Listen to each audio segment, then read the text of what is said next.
Welcome to Movie Friends. We're your hosts, Seth and Michelle, and today we're talking about Miami Connection from 1987. Directed by Richard Park Woo-Sain and Y.K. Kim.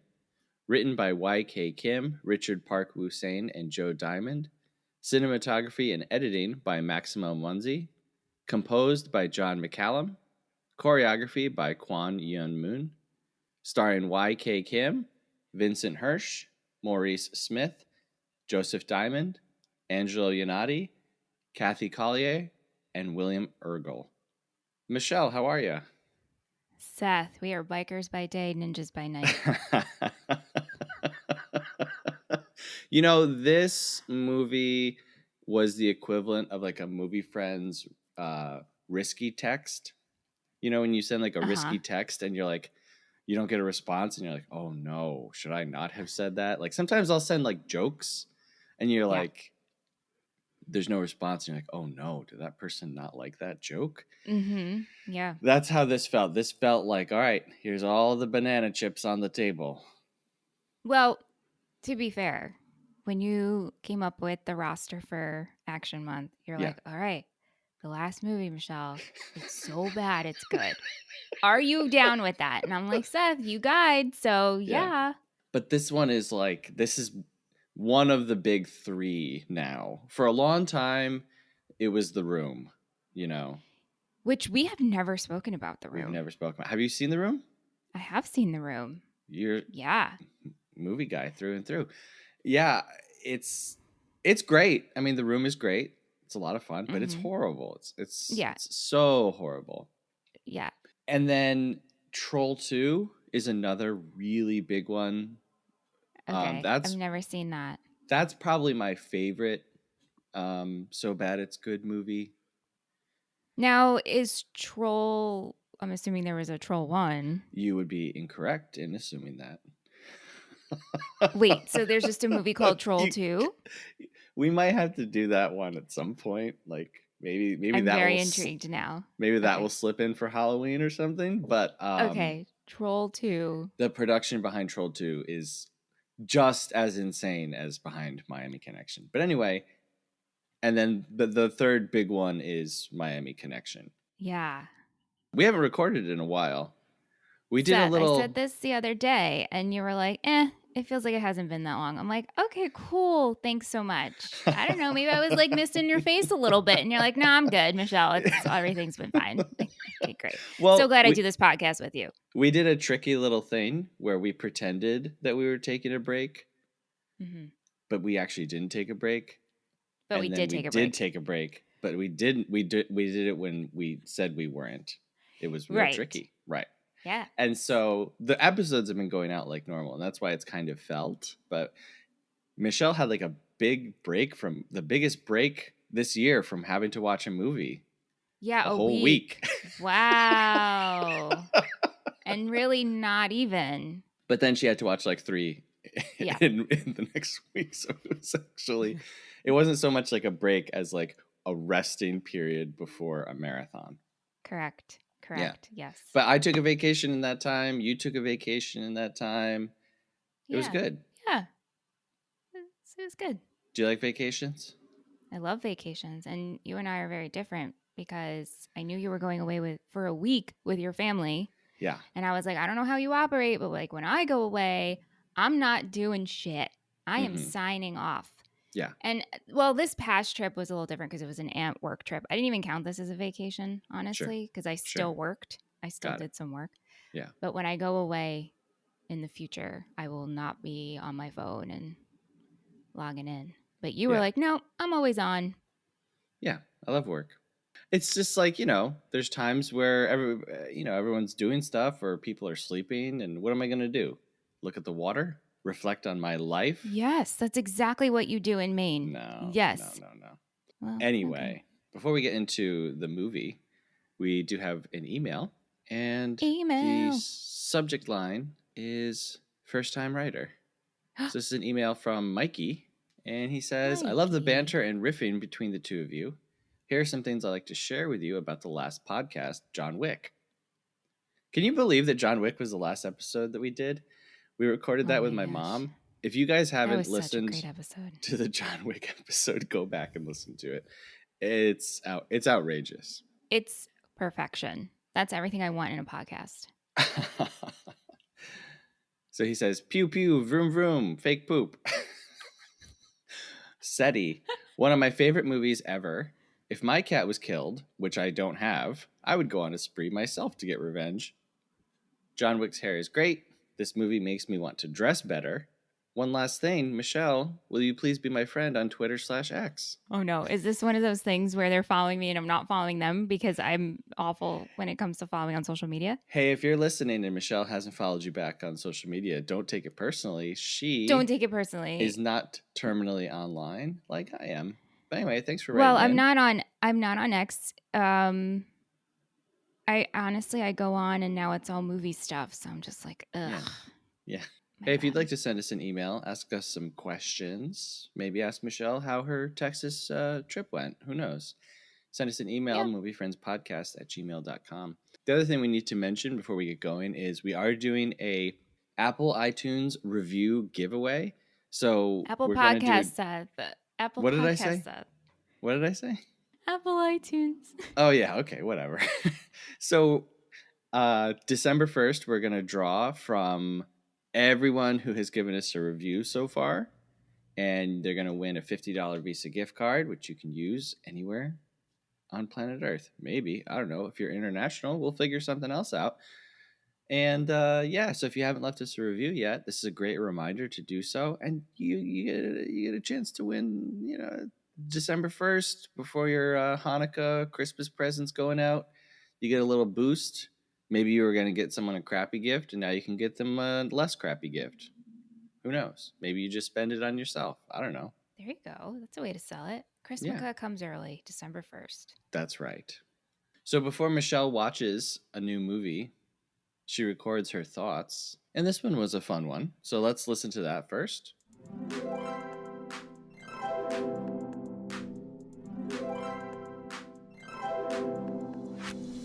It's 1987, and you're getting ready to watch Miami Connection.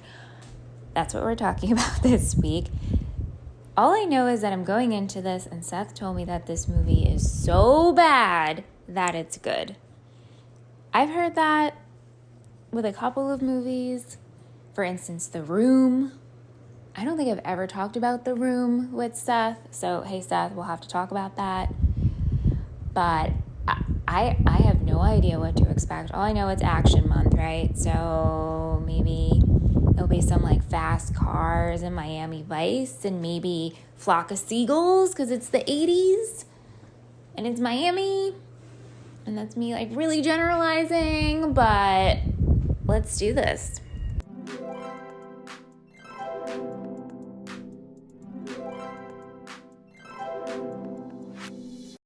All right, so that was pretty funny. What do you feel?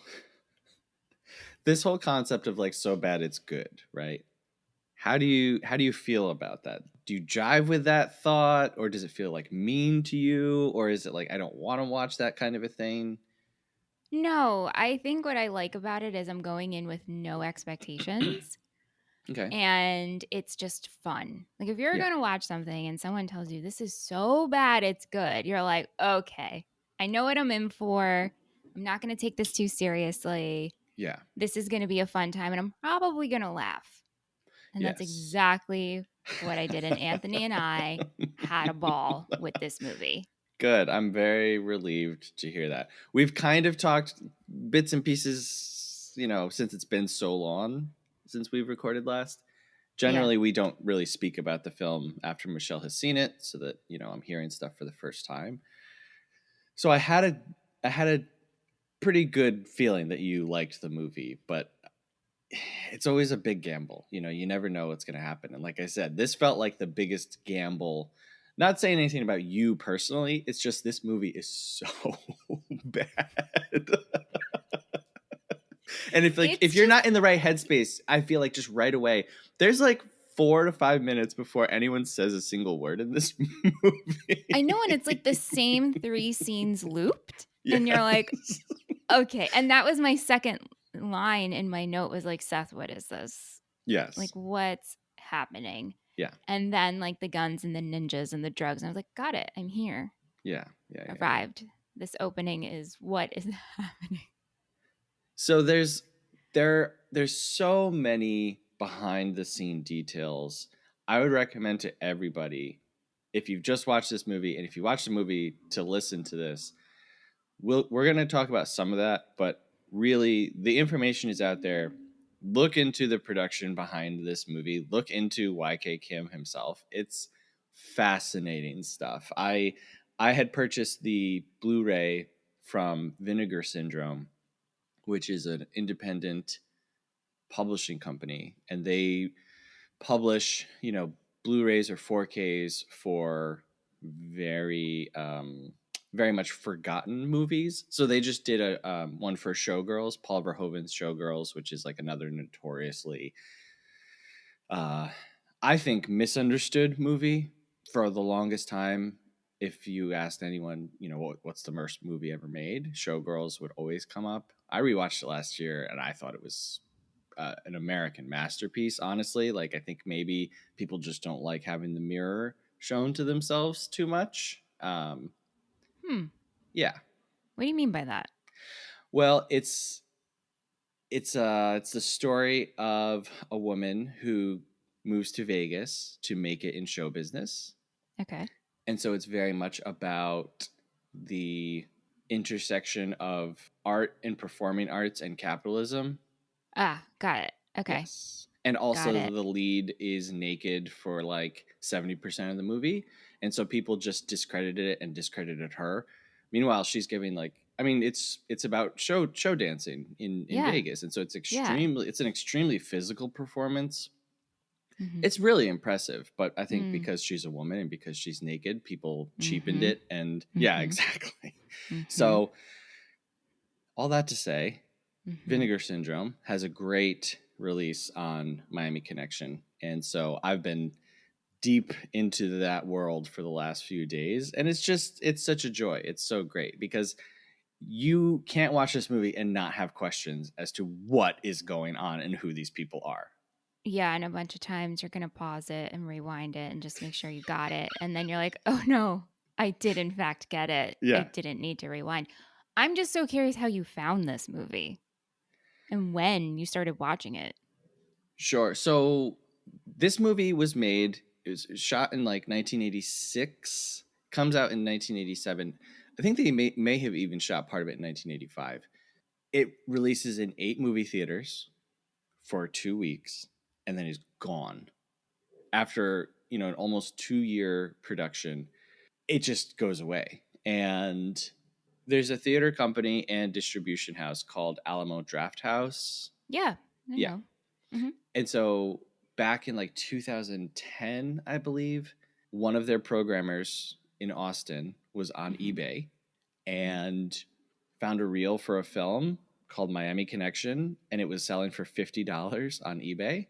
And so he just bought it just to see kind of like what it was and watched it and was like, this is the most amazing thing I've ever seen.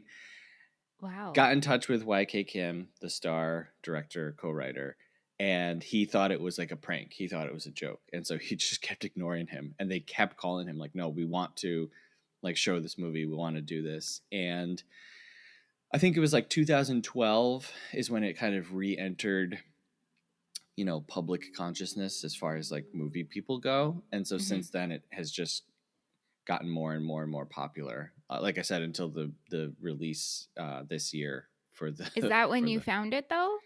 I found it maybe 2 years ago, Mm. and it would have just been recommended to me or something that people talk about. When you find a movie, it's so much more special than when a movie finds you. Like Barbie, right? When I was interviewing the people outside the theater for our Barbie episode, I asked them, like, do you like Greta Gerwig? Have you seen her other stuff? And they were all like, no. I was like, well, why did you come see this then? And they were like, the marketing, right? And so that movie had a budget to go out and find people. When you find a movie and you just come across it, that movie will stay special to you like for the rest of your life. And you have to tell everyone that you know about it. And that's what this Sidekicks movie. with me. Right, Sidekicks for exactly. me. And I got huge Sidekicks vibes from this. Yeah. by the way. Yes. And YK Kim said one of his biggest inspirations for martial arts and for movie making was Chuck Norris. Yeah, that's Yeah. clear. Yeah. Very There's a clear. magazine cover, I think it's like Martial Arts Today, that has the two of them like standing side by side. Awesome. Yeah. So cool. So the movie gets lost, the movie gets found, and then people just freak out about it because the thing about a movie that's so bad it's good, one of the criteria for like enjoying it is that the movie can't set out to be bad. Right. It can't be like making fun of kung fu movies, right? This is not, they did not set out to make a bad movie. They set out to make a great movie. And YK Kim kept telling everyone like this is going to win an Oscar. This is going to win an Oscar. And like they all were excited. One of the things that I was very pleased to find out in all of the interviews and the documentaries that I watched was everyone who was involved with it still all this time later, they were like it was so much work. Like they were doing 20-hour days. People quit their jobs to help like make this movie and Wow. it totally flopped. But they were like, it was so much fun. And we all loved it. Like we all loved being a part of it. And they, the majority of the people in this movie were students of YK Kim's because he's an actual, they all call him like Grandmaster. When they were referring to him, they call him like Grandmaster Kim or just Grandmaster.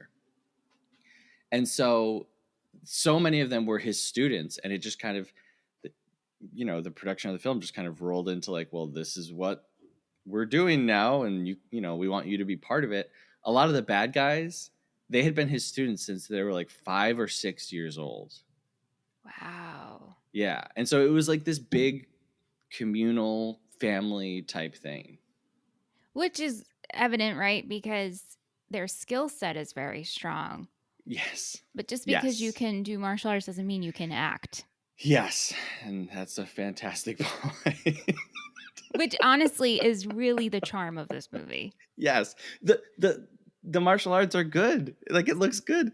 It does look good. They're It doing does like look good. double spin kicks and They're like squeezing noses with their oh my gosh. toeses. So can we talk about that for a second? Whoa, whoa, whoa, whoa, whoa. Twice this happens. Yeah. And we get like a full shot of it. The first time it happens to Jim on stage. Mm-hmm. On stage, yes. And he's just got this like very goofy, like, whoa, whoa, whoa, whoa. And like he pulls him around in a circle with his foot. Second time it happens is when they're sparring on the community college or the college grass, I guess. Yeah. This was a move of his in real life. Like, I don't want to say, I cannot confirm that YK Kim created this move, but this was one of his signature moves. And a lot of the things that they're doing in the movie are things that they would do at exhibition matches. That makes sense. He Yeah. had multiple schools down in Florida, Orlando. One of his students said that he had 10,000 enrolled students. Can you imagine? 10,000 students across his schools. When they would do exhibitions, it would draw 7,000 people. They would do like these big charity events and they would be like jumping through fire and like breaking bricks, a lot like Sidekicks, right? Yeah. Mm-hmm. By the way, we keep mentioning Sidekicks. This was the first movie that Michelle and I did for our Patreon show, Super Amazing Film Club, where we talk about movies that people don't necessarily love. And this was like one of Michelle's big childhood movies starring Chuck Norris and Jonathan Landis. Mm-hmm. Yep. Yep.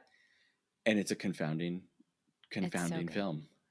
It is. The ending shot of which still haunts me to this day. But anyway.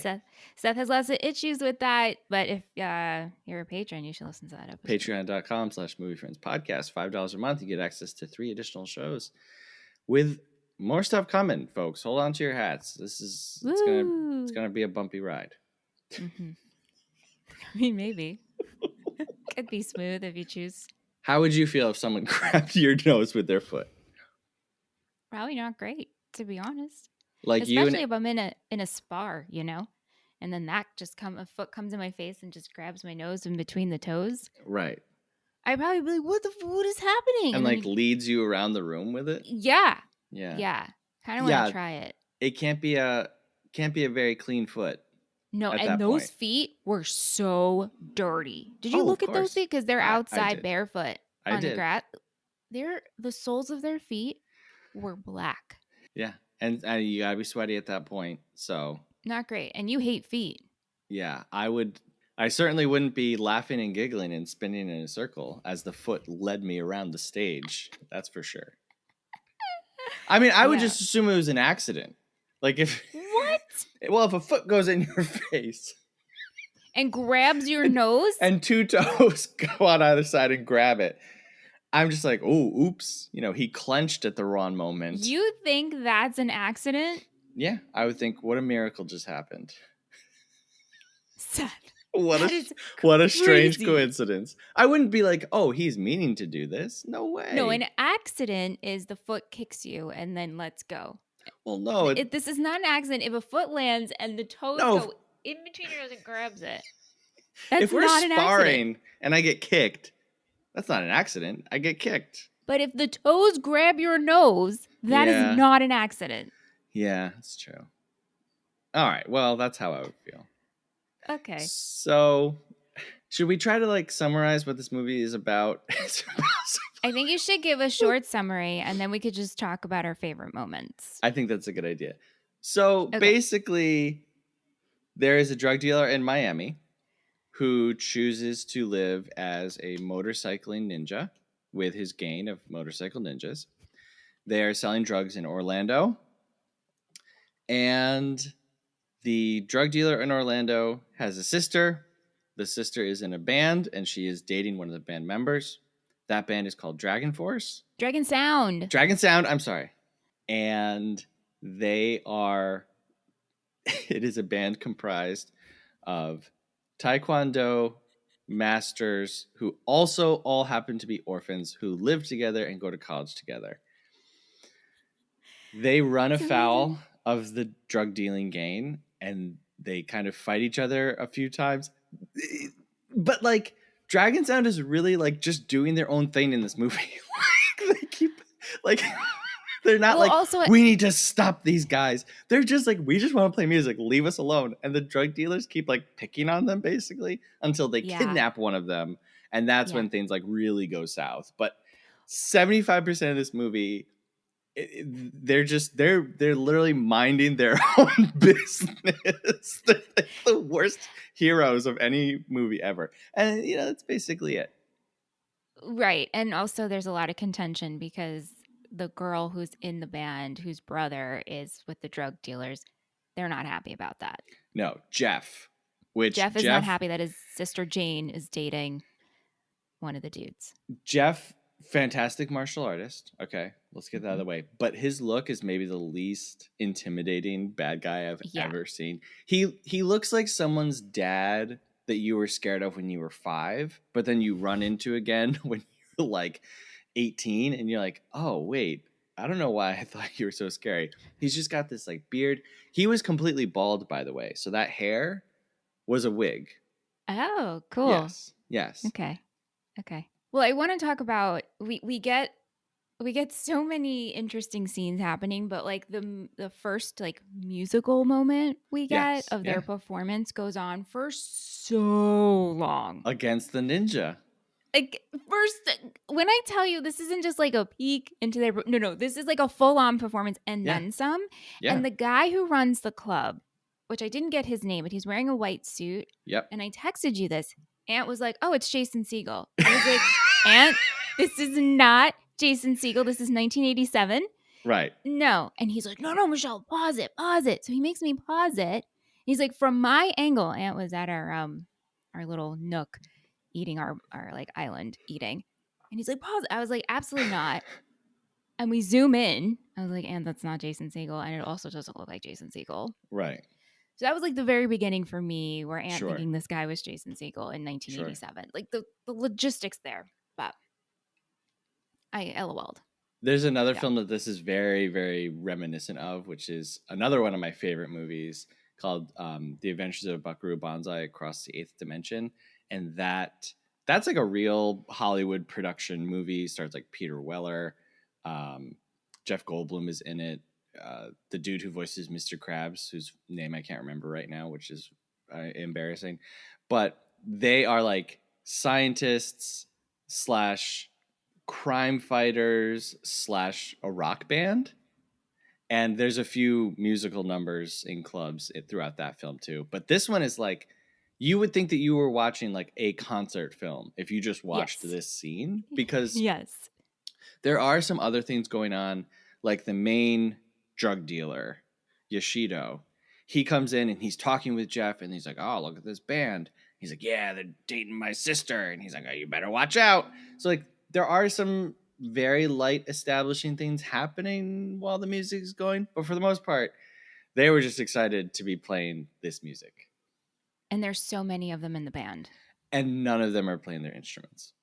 Yeah. Most notably, YK Kim, who is just like the most like the fakest air guitar you've ever seen. Like, it almost looks like he's never even seen someone play the guitar. Yeah. And everyone else is kind of just like miming a little bit, except for Angelo Iannati. He plays Tom. Tom is the mullet guy, curly mullet guy, the "May I Have a Kiss Please," which we will talk about later at the beach. He and the lead singer, Jane, played by Kathy Collier, they were actually like engaged. They were dating at the time, and they heard about this movie, Oh. and they were like, "Oh, we're going to write the music for this movie," right? And so they go down and they brought tapes, and they were like, listen to this music, and they decide, we're going to cast these people in the movie, and like, this is going to be our lead singer. She was singing like, I don't know full time, but she was in an all-female rock band down in Florida. And she sounds great. Like, she's a good She singer. does sound And great. he's a Yeah. very good guitar player. And so they cast them to be in the movie, and they had never acted before, which none of these people had ever acted before. Very clear. Yeah. And so, yeah, they just like, they end up in the movie. And so now that they had this element of like a real band, they just kind of like run with it. Yeah. The other thing that got me, go ahead. No, go ahead. No, the other thing that got me was just how bad the ADR was. Yes. Or lack thereof. Yeah. Just like we were just inserting them talking and mouths weren't even moving. Like, we weren't even trying. So, and this was throughout the movie. Yeah, one of the things that happened is the director, Richard Park, right? He was a real director, and he sees YK Kim on a talk show in Korea. And YK Kim is doing his whole, he's like a martial artist, but he's also like a philosopher, and he's like a life coach kind of a guy. He's got like books and videos and stuff. And so he's very like inspirational. He's very charismatic. Not so much in this movie as Mark, but Richard Park sees him, and he approaches him and says, "I loved what you had to say about martial arts, and do you want to make a movie?" And so he's just like, "Yeah, of course I'll make a movie." And so they go and make this movie, and then Richard Park goes back to Korea, and YK Kim is shopping this movie around, and everyone's like, "This is bad. It's horrible." And so he takes it upon himself to reshoot like all this additional stuff. But he had never made a movie before. One person said that he had seen 6 or 7 movies prior to making Miami Connection. I don't know if that's true, but the evidence would tell us that it might be. Yeah. Yeah. And so because they didn't know how to make movies, when they went back to like edit everything, you couldn't hear what people were saying. Also, the script was very loosey-goosey and like very improvised. And so when they had to do ADR, they literally sometimes could not hear what they had originally said. And so they just kind of had to remake it up on the spot. And that's why at times they're just putting in words when no one's talking, because it's like, oh, we need connective tissue to like tell what's happening. Yeah, and it's not done in like a narration or an internal monologue. It's like we were in the middle of a walk and talk. The mouth is clearly not moving. We're just going to put words over it, and then the person's going to answer and speak. Yeah, and you're it's just great. Accepting it. It's great. Yeah. I did text you that like the behind the scenes and the production stuff it's almost never that interesting to me. Like it's never, to me, the movie is the movie. You know, if I need to know all the behind the scenes stuff to be really involved in a movie, then to me it's not really great, right? Mm-hmm. But with movies like this, I love all this stuff. Like it's so much more interesting than when you have millions and millions of dollars. Even though this Absolutely. movie did balloon to a budget, will you believe me if I tell you? I don't know. I guess I How will. much do you think this movie cost? I don't know, like 200,000. All right, so it got to about or above $1 million back in 1986, with How? the entire cast and crew being your own students. How was that funded? Like how?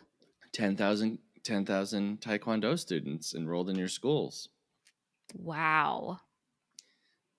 Maurice on the behind the scenes thing, Maurice, who plays Jim, Oh my who god, Jim. Oh we my have to god. talk about. Yeah.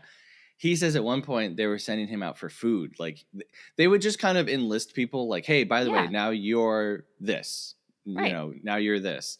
And so he was like, "I would have to go get food for everybody, and I would call a McDonald's and be like, I need 100 hamburgers." And he was like, "I just had a briefcase full of money. Like they just gave me a briefcase full of money, and that's what I had to like operate out of." And yeah, nuts, absolutely nuts. Wow. But they genuinely thought like, "Oh, this is going to be a huge hit. Like this is going to be a blockbuster movie." Yeah. Yeah. Wow. I have to ask you, maybe you can fill it in or maybe not because perhaps there is no meaning, but this is one of the scenes I rewound in case I was missing something. But what was with in between places? We have this scene where we're just slowly zooming out of flags. It's the flag scene, and we're set on flags It's like like a towards the line. beginning. Yes, it's just a line of flags outside of a building, and we're slowly zooming out like we're making an establishing shot, Yeah, but we don't go there.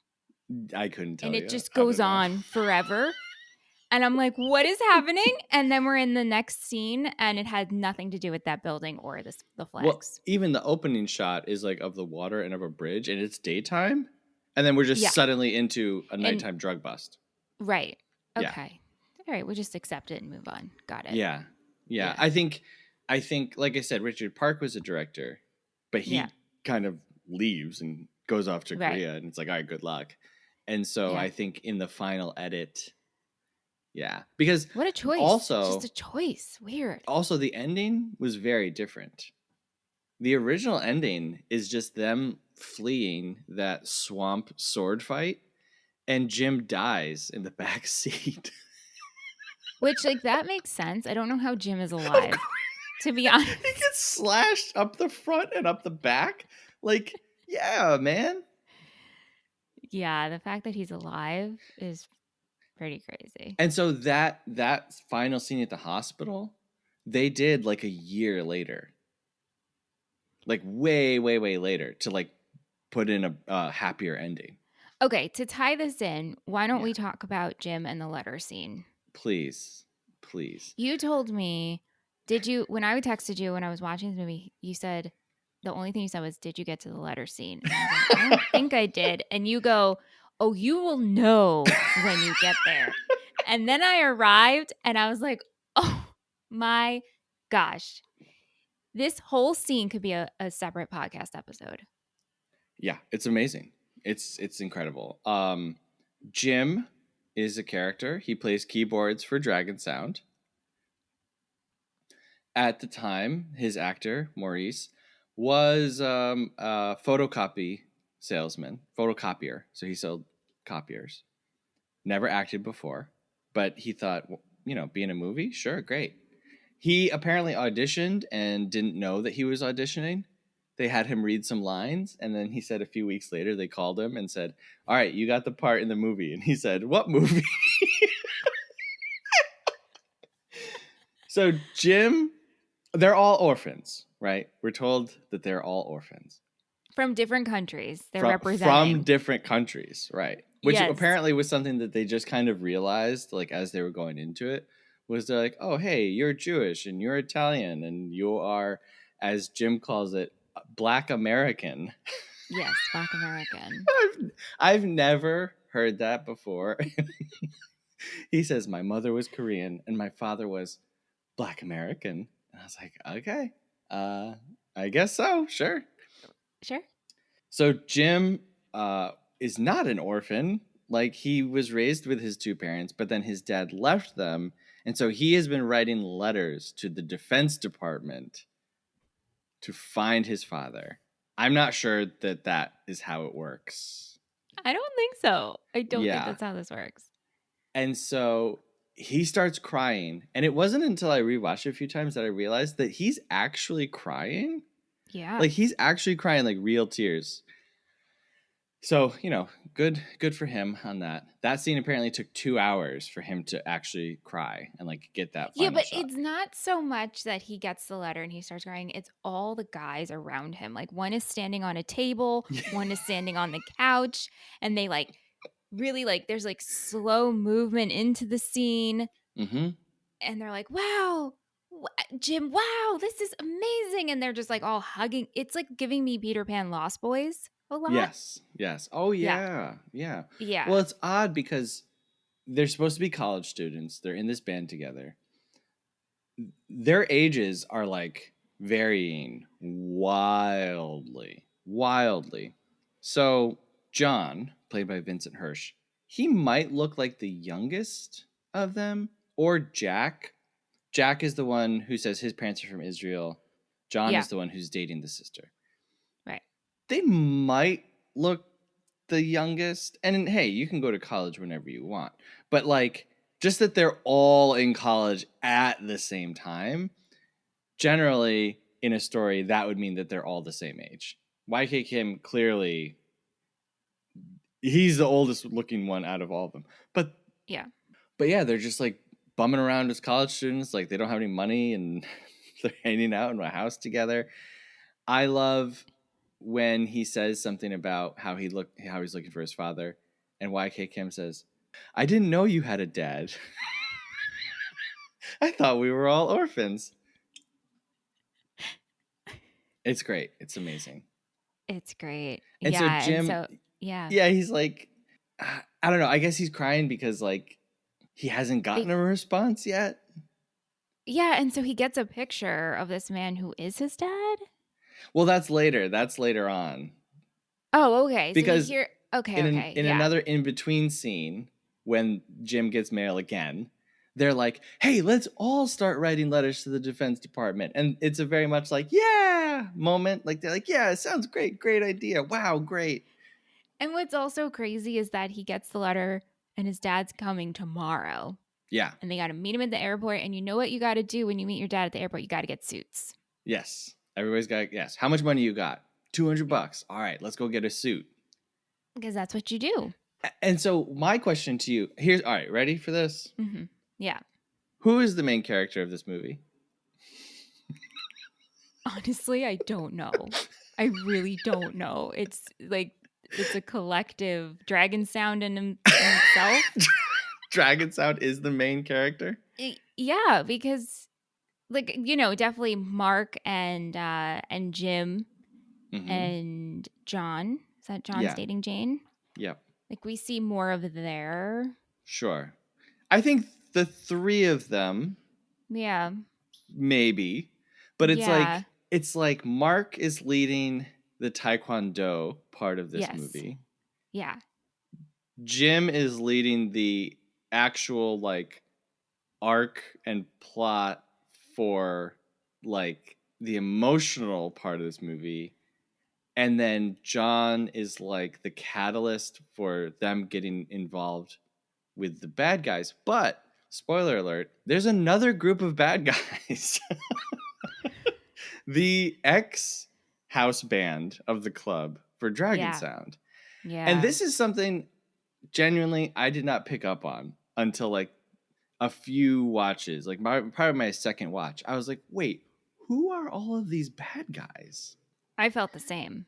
Yeah, because then at one point they all like join forces. Right.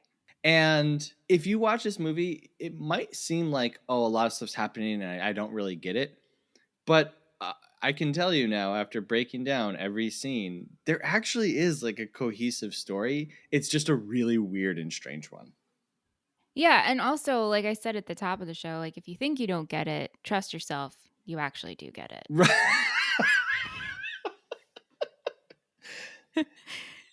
So I want to ask you. I want to ask you about the beach scene. Oh my gosh, yes, the beach scene. Because the beach scene happens directly after the most emotional scene in the movie, which is when Jim is crying about not being able to find his father. And then we just kind of melt, we fade into this like totally rockin' like beach compilation. So they just like went to the beach during spring break and just like filmed for as long as they could until the cops kicked them out. The I cops feel came like to them and they were that's like, "You can't drive a car on the beach." and they're all in this convertible and they're just like Yes. making faces at the ladies and looking. I'm like, Yes. what is going on here? What's happening? This is Nothing's what happening. cool was back in 1987. This is what college students do. Yeah, you're Orphans. 40-year-old Yeah, college students. Yeah. that's right. That's right. Yeah, it goes on for a while. It goes on for a long while. So Tom Mullet Guy, guitar player Mullet Guy, he walks up to a group of girls and he leans into one of them and says something like, "Hello, ma'am, may I have a kiss, please?" Yes. Right? Yes. It's something close to that, No, right? that, yes.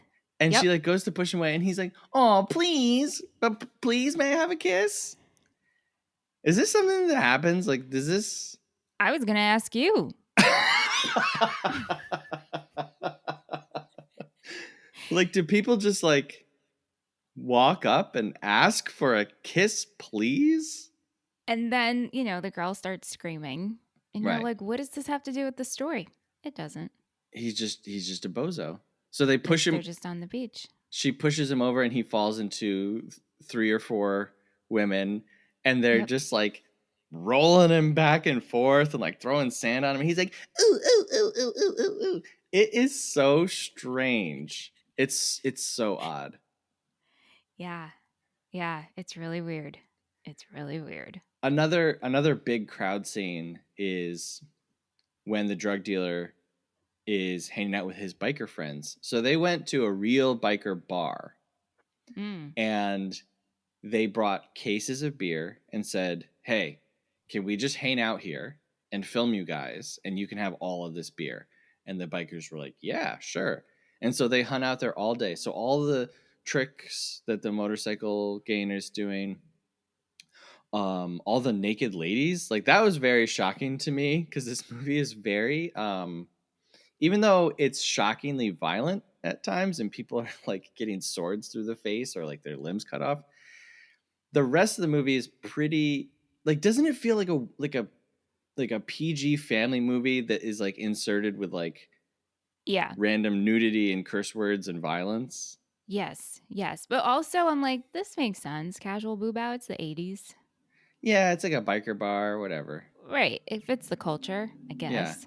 I don't know if you remember, but there's a part where a dude is pushing a nail into Yeah. his nose in and out. Yes. Yeah, Yes. that guy was just doing that. So all of that stuff at the biker bar, they're just filming real bikers just hanging out. That's what That's they pretty were cool. really doing. That's pretty cool. Yeah, and they like let them film inside of their bar, which is like super private and, yeah. Yeah. Wow. Yeah. That's a lot of release forms. It is. Yeah, and someone, I think it was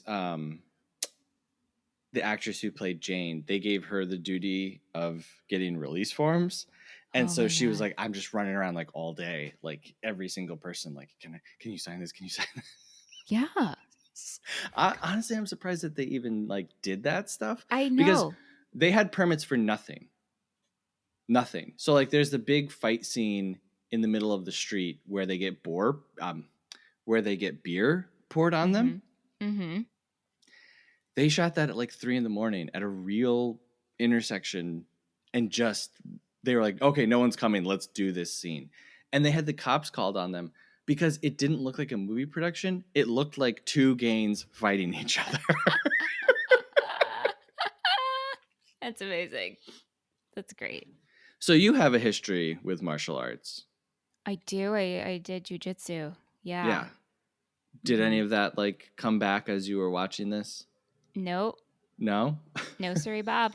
I was a real awkward in-betweener trying to do jujitsu. Yeah. Although, like, I look back and I really wish I stuck with it.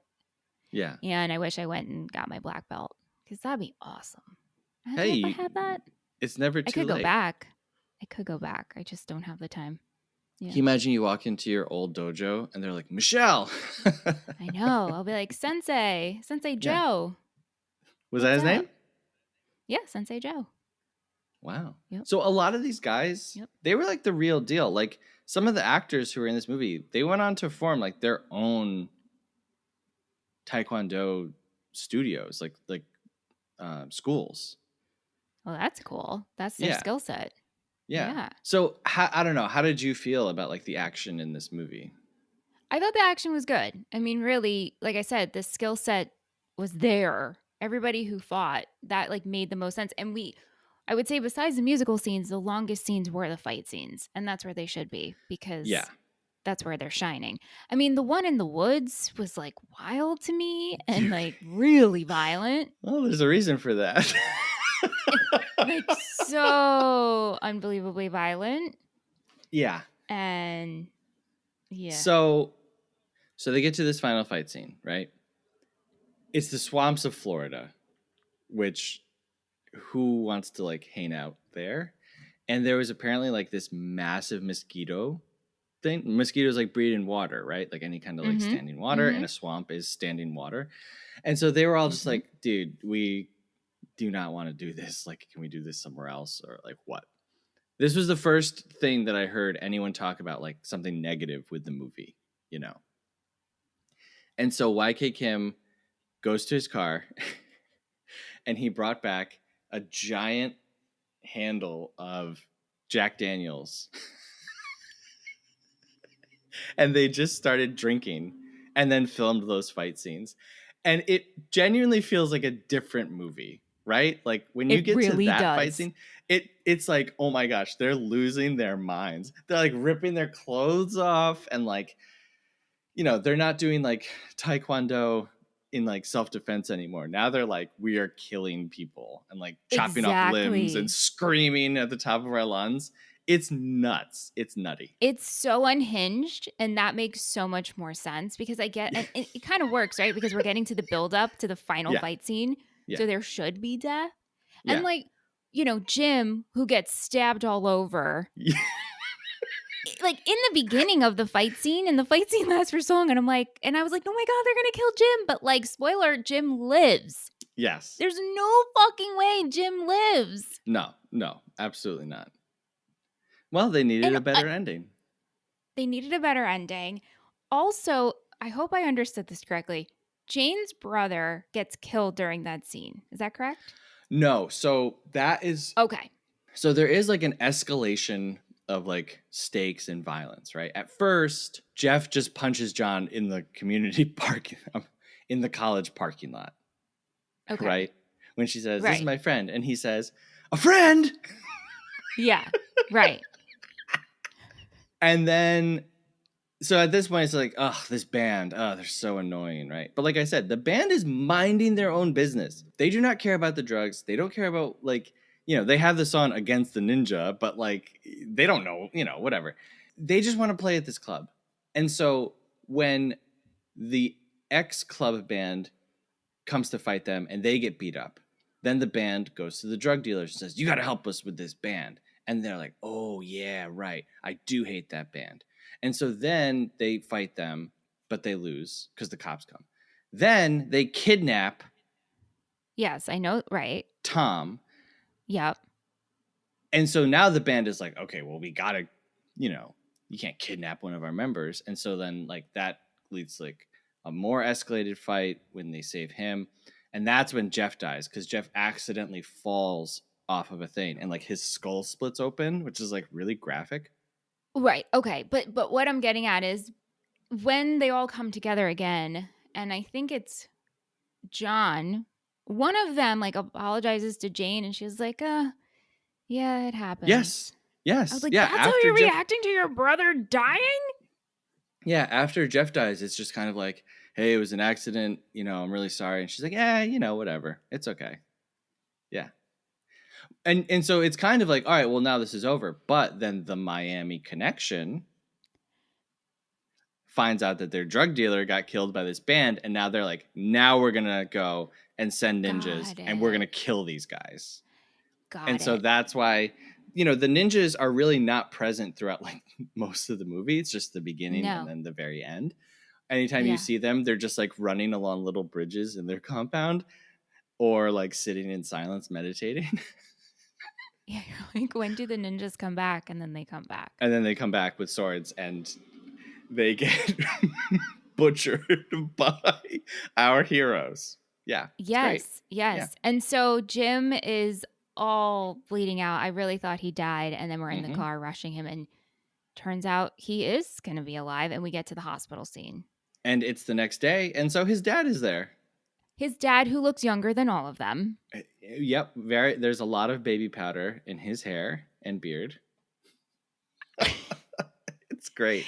And then his dad is just so proud. And he's like, thanks, guys. Like, it's Yeah. just so crazy. It's Okay, so so you crazy. haven't seen your son in, let's say, 12, 13 years. Mm-hmm. I mean, assuming that he's college age, but I don't know why I'm assuming that. Maybe it's 20 years, 30 Who years, knows? who knows? You come into town to meet him, and he is recovering from multiple katana wounds to the stomach, and his friends are there who just killed a bunch of ninjas. And you're just like, wow, guys, cool. This is all real cool. Thanks, guys. Wouldn't you like turn on your heels and be like, well, I'm never seeing you again? Yeah. Yeah. And just the end shot. Yeah. It's just all of them in the hospital with the dad. Yeah. And I'm like, holy wowzers. Yeah, we dissolved to like this strange color. But then they decided, after editing it, put in the new ending, they do everything. Uh-huh. They decide, this isn't really what Taekwondo is about. Like, we set out to make this movie to express and like educate people on this whole philosophy of like Taekwondo, right? Which, by the way, we didn't really mention him, but the restaurant owner, that Uncle was the Sung. director. Yeah, Richard Park. That was the real director. And he was supposed to be like the mentor to these guys. Yeah. Like, you can kind of see that. Like, he's like a Miyagi figure where, he's very unassuming. He's wearing like the Mickey and Minnie Mouse apron. Which actually, Aunt wanted to know, is that what you're like at the pizzeria? Just really proud watching people eat the food. No, absolutely not. I'm because like, he was okay, like hovering bye. And he was just like, wow, great. Yeah. Yeah, I'm so happy. Yeah, and so here. in a more fleshed out script, he would have been like one of the ones like teaching them Taekwondo and like, but he says to them, he's like, Taekwondo isn't just punching and kicking, it's in your heart and it's in your head, right? And that's just kind of like one line. Oh, I just hit my mic. And that's just kind of like one line in the entire movie. And so they were like, wow, we just made a very, very violent movie. Maybe we should put something at the end of it. And so the very final thing in the movie, a title card comes up that says, only through the elimination of violence can we achieve world peace. And it's just, and then it ends. And you're just kind of like, wait, what?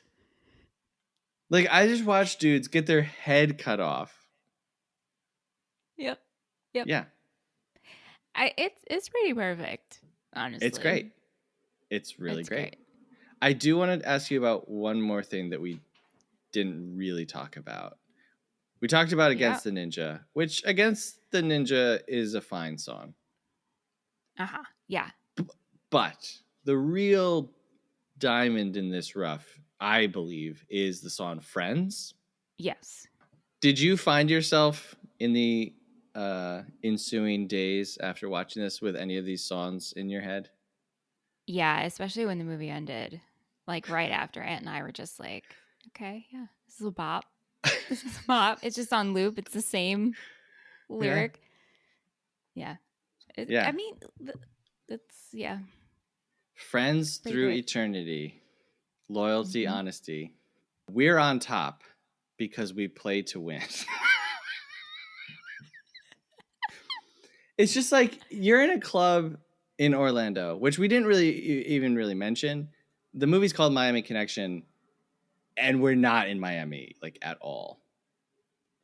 Hmm. The movie was original. The original title was Against the Ninja, That would have made sense. and so when the musicians came on, YK Kim gave them like lyrics. Like he was like, "Okay, this is what these are words that should be in these songs," and so that's why the songs are like they're like good, but they're real strange.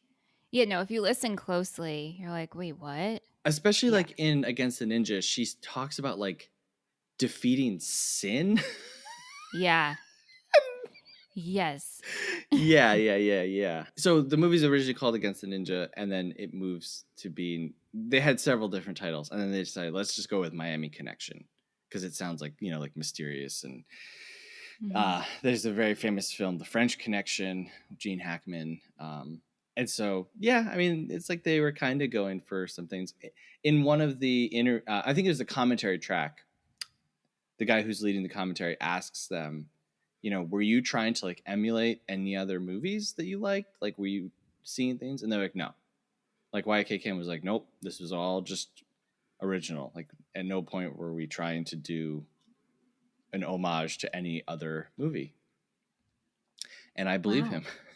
I believe that too. I mean, I haven't watched as many movies as you, but this one definitely stands out.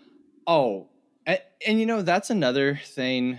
I think I've said it on the show before, but when you watch so many movies, there's so much repetition in storytelling.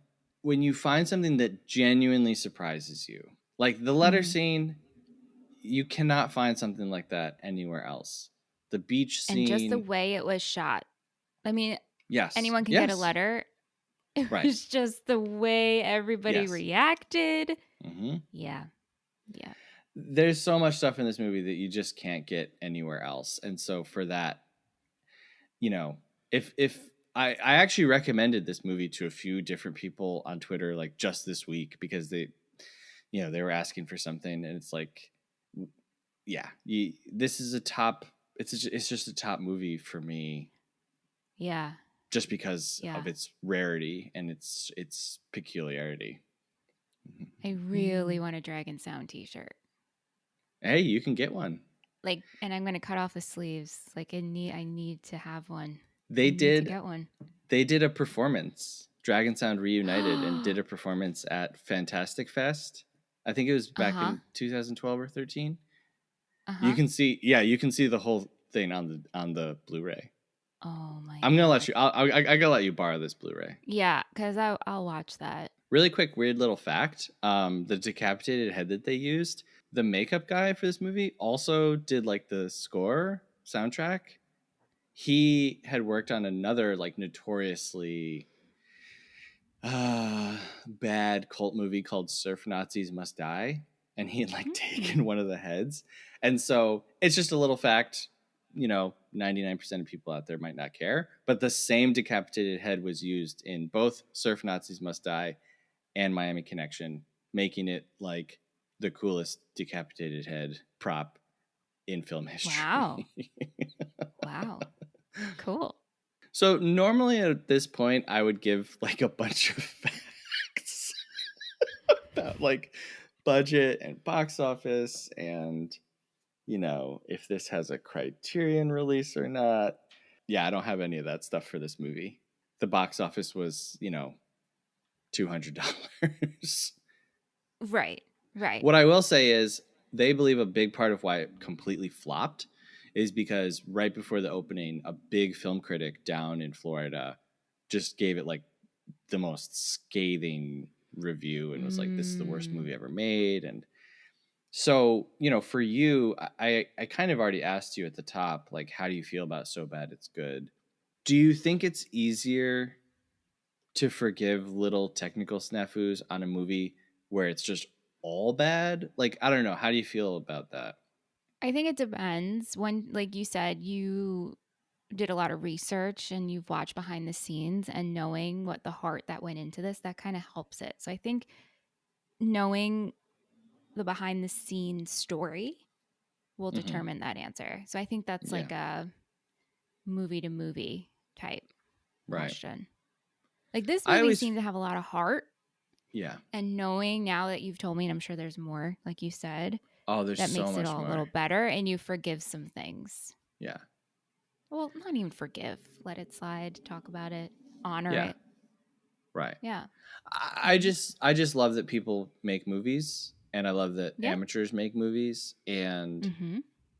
so for people who had no idea what they were doing to make one movie and then make a second movie and re-edit it and ADR it Yeah. And and a for it to be feature, not a entertaining. short. No, oh Yes. yeah, no. Yeah, I no, it's extremely impressive. I haven't done that. I had I had written a tweet like a week or two ago where I said you should watch movies that make you uncomfortable, movies that make you angry, movies that challenge you, Yeah. movies that are boring. And it got like a ton of traction, but the number one kickback that I got was my point that you should watch movies that are boring. And Mm-hmm. movie people that I know were like, why would I watch a movie that's boring? And I don't really engage in like fighting with people, but in my head, I'm like, okay, you never read like, I don't know, a math book. You never went to work. And like movies can do more than just entertain us, you know? Like, sure, they're a form of entertainment. An artist can do whatever they want with a movie. And if they don't care about entertainment and they're just trying to tell you something or they're trying to show you something or they're trying to express something, they shouldn't have to be bound by a movie being entertaining, right? Yeah. That's how I feel. Yeah. Likewise, if they set out to make an entertaining, crazy taekwondo rock and roll movie, they shouldn't be bound by knowing what they're doing. That's true. I remember seeing that tweet of yours and I was just going to respond with no. Right, right. I wanted to troll you so bad. But I was like, "Man, let it go, Michelle." Sure. Well, I Yeah. feel like this whole show is that tweet, kind of, but Right. That's your narrative. yeah. Yeah. Mine is I can't believe I made it this long. Yeah. So yeah, even though I feel that way about movies, this is like to me like pure entertainment. Like I love this movie. I learned nothing from it. I do not believe that eliminating or violence will it's just so entertaining and wild and crazy. Grabbing people by the nose with your foot. I'm sorry. That's Perfect. all you need to Perfect. know. That's all you Yeah. need to know. So we reached out to some friends on Twitter to ask them what they thought. Daniel Hood at Daniel Hood 4. He is definitely the person that I follow that brings up Miami Connection the most. Oh, wow. Yeah. And so I had actually tagged him when we tweeted about it and I said, Daniel Hood, your time has come. So he You're up to says, the you know plate. how there are BC and AD? Well, there should also be BMC and AMC. Before Miami Connection and after Miami Connection. That is how life changing this movie is. Betsy at, and I've Betsy. been pronouncing her name wrong, it turns out too. Oops. No. Yeah, at Gorm underscore Betsy. I've been saying Gorham. It is not Oh my Gorham. God. I I'm know. so sorry, Betsy. Oh I know. I'm sorry, Betsy. And Trent. my. Yeah. Yeah. And Trent. Right. Trent. Up until yesterday, I thought I didn't even know this movie existed. Then I looked it up, and I have definitely seen this nightmare poster. I don't know if you've seen the poster. I did. Yeah. What you it's posted. it's it's pretty great. It's pretty Yeah. fantastic. Mm-hmm. Rob 1977 at Rob 197711. So I don't Oh, know if that's a 7-Eleven joke. it's an added bonus. Yeah. You think you have the whole thing, But then you But you look and don't. you don't. He says, a kindred spirit, Seth. Miami Connection is an absolute banger of a film. Beers plus like-minded friends. And then in parentheses, he says, for eternity, and it's a blast. And then he ends it with, you son of a... which is said about 20,000 times throughout this film. Yeah. So there's some people that we do know. Now we're going to go to a segment of the show where we read reviews from people that we don't know. It's called Half Star, 3 Star, 5 Star.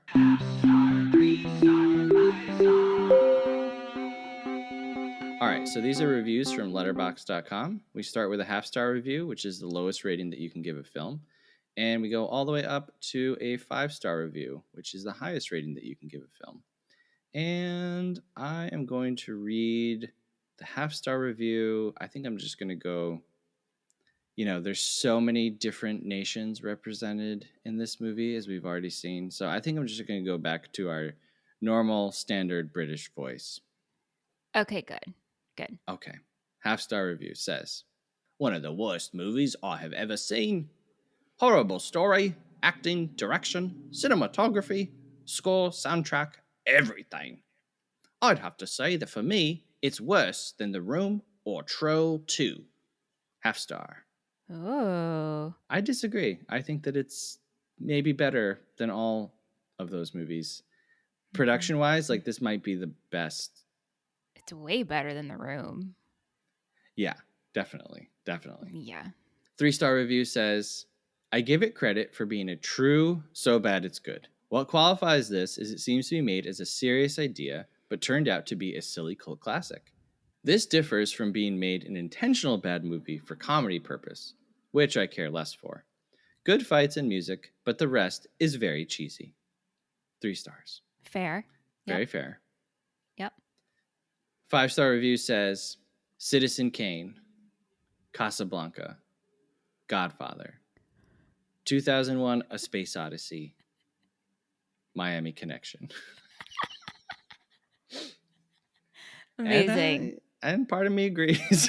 Yeah, part of me does agree with that too. They have a seat at that table. Hey, man, give me $1 million and see what crap I would turn out. You know what I mean? All right, so Miami Connection. We've talked about it. We've learned about it. Michelle has her own rating system. I do. Called a Schmovie Movie Film. And so where does this fall on there? What do you rate in this movie? And would you recommend this movie to other people?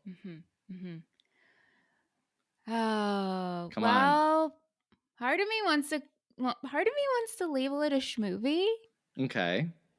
but I'm going to rate it 5 stars. Oh my God.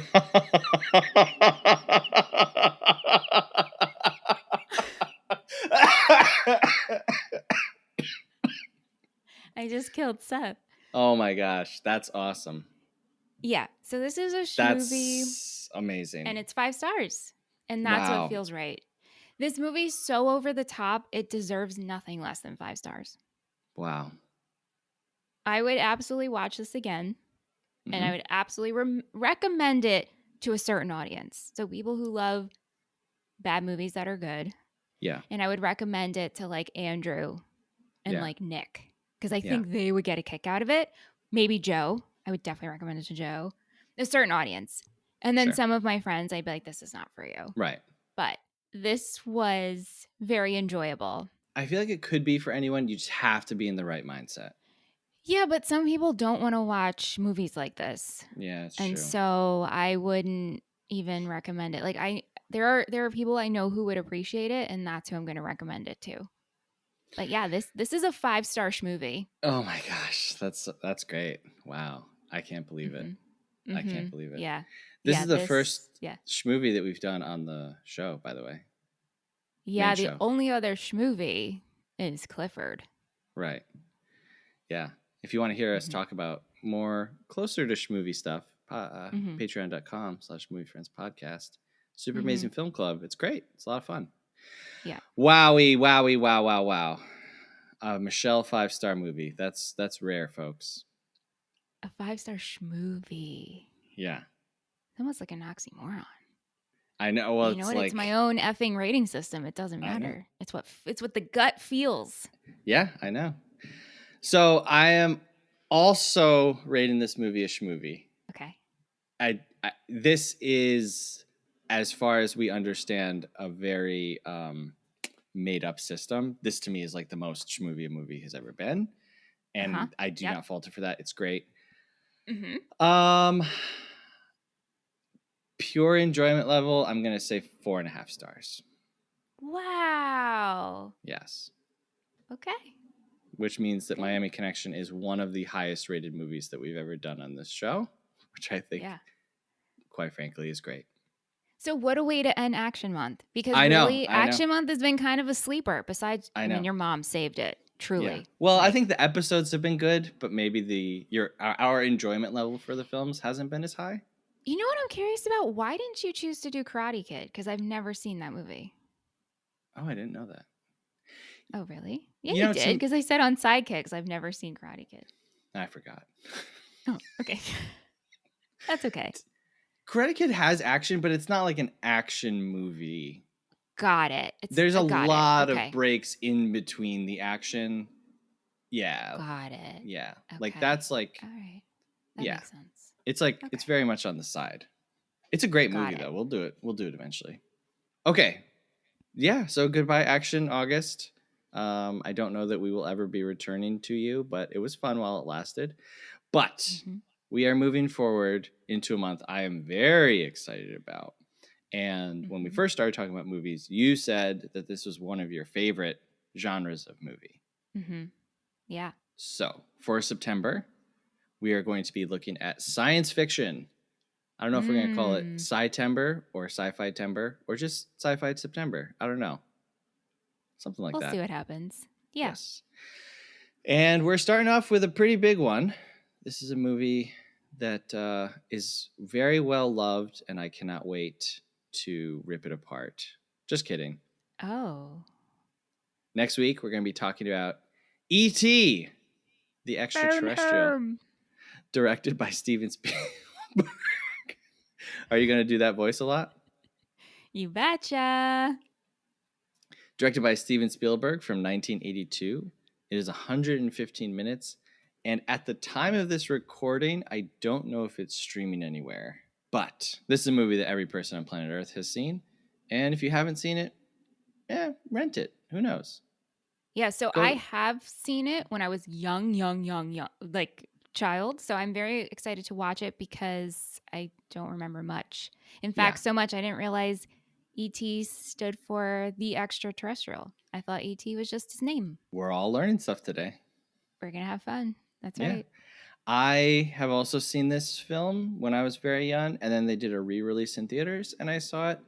And all I will say is I do not love Steven Spielberg. And we'll talk a lot about that next week. Oh boy. Okay. All right. Yep. On that note, what a way to bring it down, Seth. Hey, if you also don't like Steven Spielberg, we'd love it if you'd give us a review. Remember, it enters you into a giveaway for $50. If you're listening to this in the Mm-hmm. future, past the year 2023, December 1st, I'm sorry, it does not.